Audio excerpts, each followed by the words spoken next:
видео. Привет! Вы на канале Птенчики-Печенчики, меня зовут Ксюша, и это мое новое видео, и я снимаю его на даче. В этом видео я вам хочу рассказать про таинственные исчезновения в Бермудском треугольнике или в треугольнике дьявола. У него есть два названия. Так что перед началом видео не забывай подписываться на мой YouTube канал, ставить лайк и нажимать колокольчик. А я начинаю. Поехали!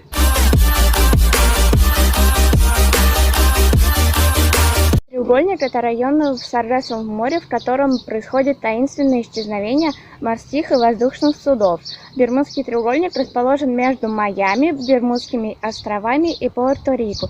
Сегодня я вам расскажу два самых странных исчезновения воздушных судов в этом треугольнике. Первых летчиков, столкнувшийся с необъяснимой аномалией, стал американский испытатель Чарльз Линдберг. 13 февраля 1928 года Линдберг совершал полет над Бермудским треугольником, как вдруг его самолет обволокло очень плотное облако, похожее на густой туман.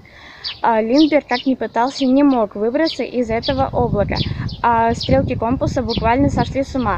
Но только благодаря своему опыту Линдберг все-таки смог выбраться из этого облака, а потом по солнцу смог долететь до аэродрома и спокойно приземлиться.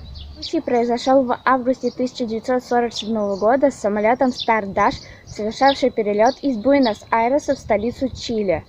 Но вдруг он резко перестал показываться на радаре и бесследно исчез. Поиски, конечно же, не увенчались успехом, но кто же мог подумать, что через целых 50 лет два аргентинских альпиниста смогут найти обломки авиационного мотора в 80 километров от Сантьяго на горе Тупунгато.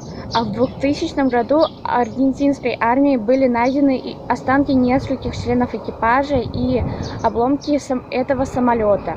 После возобновившегося расследования было установлено, что причиной крушения стала ошибка пилота, которая привела к столкновению с горой.